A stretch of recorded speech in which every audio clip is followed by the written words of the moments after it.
Assalamualaikum warahmatullahi wabarakatuh. Kenalkan, saya Andri Jailani, Prodi Manajemen, NIM 122300008. Baiklah, pada kesempatan ini saya akan mempresentasikan artikel saya yang berjudul Analisis Daya Saing Sektor Medium High Tech Industri Indonesia dalam menghadapi pasar global. Artikel ini membahas tingkat daya saing industri teknologi tinggi Indonesia di pasar global dan faktor-faktor yang mempengaruhinya. Terima kasih atas perhatiannya Anda, dan mari kita mulai pembahasannya. Next. Daftar isi. Dalam presentasi kali ini akan saya bagi menjadi 4 bagian, yaitu latar belakang, tinjauan literatur, hasil dan pembahasan, serta kesimpulan dan rekomendasi.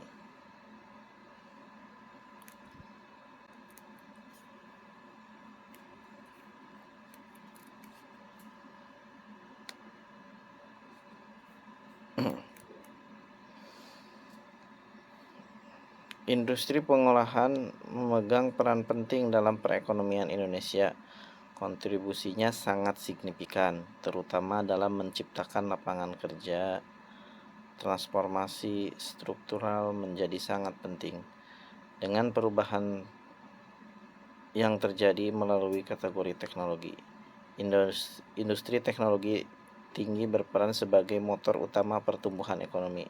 Selain itu, efek positif dari ekspor juga dirasakan, di mana pertumbuhan yang dipimpin oleh ekspor mampu meningkatkan produktivitas.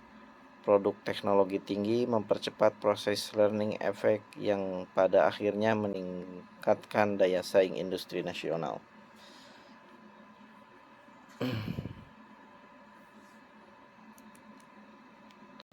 Next. Pengembangan teknologi di negara berkembang.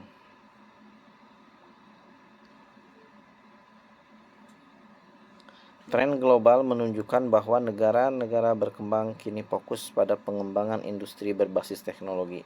Pada tahun 2012, 50% dari nilai tambah global industri high teknologi berasal dari negara berkembang. Asia menjadi kawasan paling sukses dalam transformasi industri teknologi, dengan kontribusi industri high teknologi tumbuh sebesar 10% dari tahun 1972 hingga 2012. Sementara itu, kinerja Indonesia menunjukkan kontribusi industri medium high teknologi yang stabil di angka 30-40% antara tahun 2000 hingga 2019. Namun pada tahun 2019, kontribusi Indonesia masih berada di bawah beberapa negara PERS, menandakan masih ada ruang untuk peningkatan.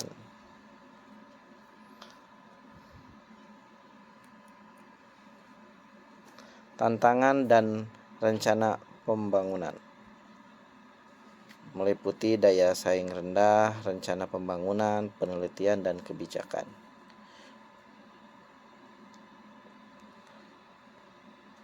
Indonesia menghadapi tantangan dalam meningkatkan daya saingnya, terbukti dari posisi yang tertinggal dalam World Competition Index.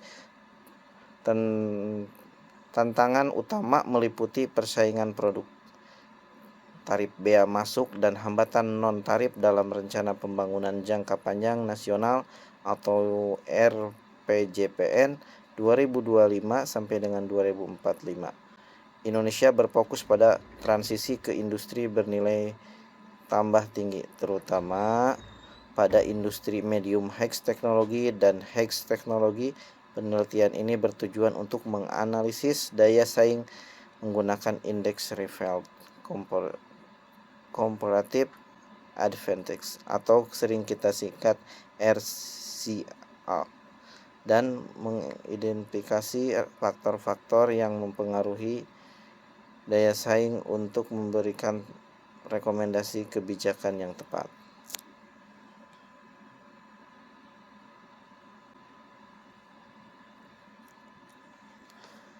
Tinjauan literatur. Konsep keunggulan komparatif terdiri dari definisi dan prinsip dan pengaruh pada perdagangan. Keunggulan komparatif adalah konsep yang pertama kali diperkenalkan oleh David Ricardo. Prinsip ini menyatakan bahwa spesialis pada produk dengan keunggulan komparatif dapat meningkatkan efisiensi alokasi sumber daya. Menurut Krugman dan Obstec 2012, keunggulan komparatif ditentukan oleh opportunity cost yang lebih rendah.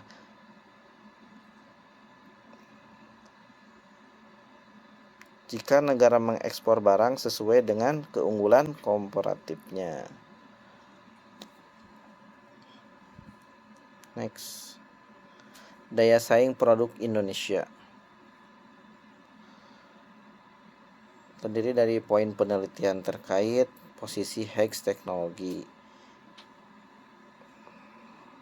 Penelitian terkait daya saing produk Indonesia menunjukkan hasil yang bervariasi tergantung pada waktu, tujuan perdagangan, dan sektor industri. Esvinta et al. 2015 menemukan bahwa Indonesia memiliki keunggulan komparatif di beberapa sektor prioritas di ASEAN, kecuali industri kimia dan mesin. Namun, WI 2006 mencatat bahwa daya saing produk HEX teknologi Indonesia masih tertinggal dibandingkan dengan negara ASEAN lainnya. Hal ini menandakan perlu adanya lebih lanjut untuk meningkatkan daya saing produk teknologi tinggi Indonesia di pasar regional dan global. Faktor-faktor yang mempengaruhi daya saing. Apa saja? Mungkin salah satunya dari model Porter 1990, keunggulan komparatif dipengaruhi oleh faktor condition, demand condition, related and supporting industry, dan frame strategi.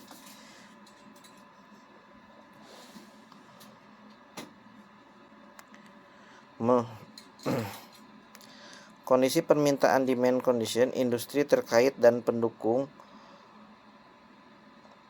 serta strategi dan struktur perusahaan.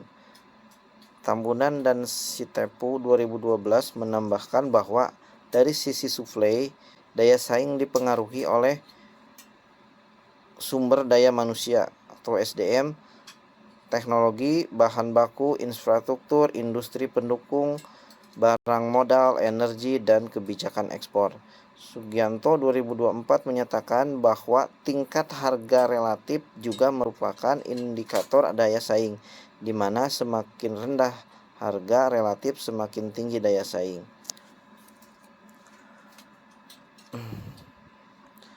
Next, hasil dan pembahasan.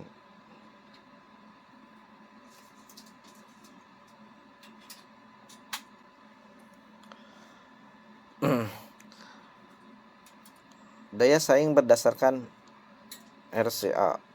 Dari hasil perhitungan RCA diketahui bahwa Indonesia memiliki variasi daya saing di berbagai negara dan sektor industri. Untuk negara seperti Tiongkok, India, dan Korea Selatan, RCA Indonesia berada di bawah 1, menandakan tidak adanya keunggulan komparatif di negara-negara tersebut. Namun pada subsektor angkutan, Indonesia memiliki keunggulan komparatif di kelima negara yang diteliti, memberikan peluang untuk meningkatkan ekspor produk ini. Di sektor industri kimia dan farmasi, Indonesia hanya memiliki keunggulan komparatif di Thailand, Malaysia, dan Vietnam. Dengan nilai ekspor global produk farmasi Indonesia masih sangat kecil, yaitu 0,07% pada tahun 2022.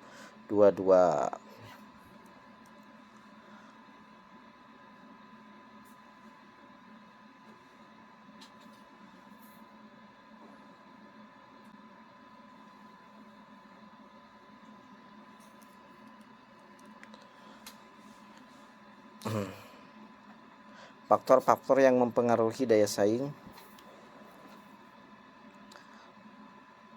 Penelitian ini menggunakan Fixed Effect Model atau VAM yang dipilih sebagai model terbaik berdasarkan uji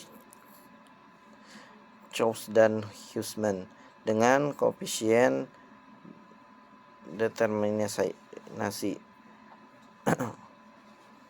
Berdasarkan uji Chou dan Huisman dengan koefisien determinasi, dari model ini diketahui bahwa kenaikan ekspor dapat meningkatkan daya saing meskipun pengaruhnya tidak signifikan. Hanya 0,00017% per 1% kenaikan ekspor. Peningkatan investasi dalam bentuk IMDN memiliki pengaruh signifikan terhadap peningkatan daya saing. 0,00036% per 1 kenaikan PMDN. Sementara PMA tidak memiliki pengaruh signifikan, kemungkinan dipengaruhi oleh tren menurun dan efek pandemi.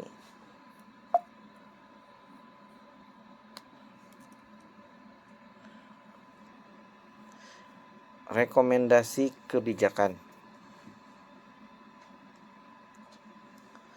Beberapa rekomendasi kebijakan yang dapat diterapkan untuk meningkatkan daya saing industri medium high teknologi Indonesia antara lain peningkatan ekspor, investasi PMDN, akses bahan baku. Peningkatan ekspor meliputi bahan baku dan bahan penolong berpengaruh signifikan terhadap daya saing. Efisiensi bahan baku menurunkan biaya produksi. Investasi PMDN dampak signifikan namun terbatas dan mendekati nol. Ruang perbaikan dalam kebijaksanaan akses bahan baku dan bahan penolong. Akses bahan baku. Pentingnya kemudahan akses bahan baku bagi industri. Variasi harga dan kualitas sesuai kebutuhan industri.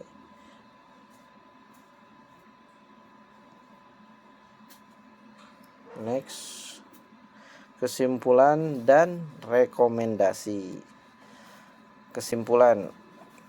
Dari hasil perhitungan RCA diketahui bahwa Indonesia memiliki tingkat daya saing yang berbeda-beda di setiap subsektor industri medium high teknologi dan negara tujuan ekspor. Peluang peningkatan ekspor ada di Brazil, Afrika Selatan, Thailand, Malaysia, dan Vietnam. Untuk meningkatkan daya saing dan diverifikasi produk ekspor ke arah yang lebih kompleks dan dapat teknologi, diperlukan peningkatan investasi dalam bentuk PMDN dan efisiensi bahan baku serta bahan penolong meskipun variabel ekspor VMA, tenaga kerja, energi, dan kapital memiliki pengaruh positif. Pengaruhnya tidak signifikan terhadap peningkatan daya saing. Kesimpulan, daya saing dan peluang ekspor, faktor pengaruh daya saing. Rekomendasi. Kompetensi tenaga kerja dan teknologi. Siapkan tenaga kerja sesuai kebutuhan industri medium high teknologi.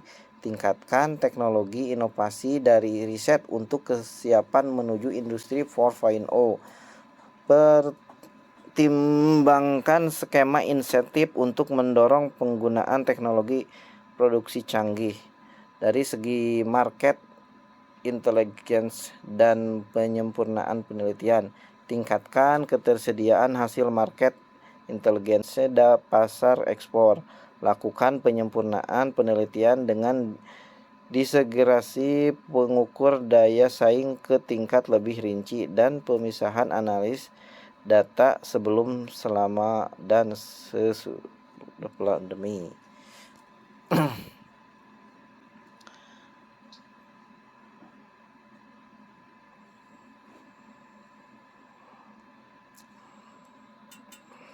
Next. Demikian presentasi mengenai analisis daya saing sektor medium high tech industri Indonesia dalam menghadapi pasar global. Saya berharap informasi yang saya sampaikan dapat memberikan wawasan dan pemahaman lebih dalam mengenai daya saing industri teknologi. Mohon maaf jika ada kesalahan di informasi ataupun di ucapan. Mohon maaf. Terima kasih.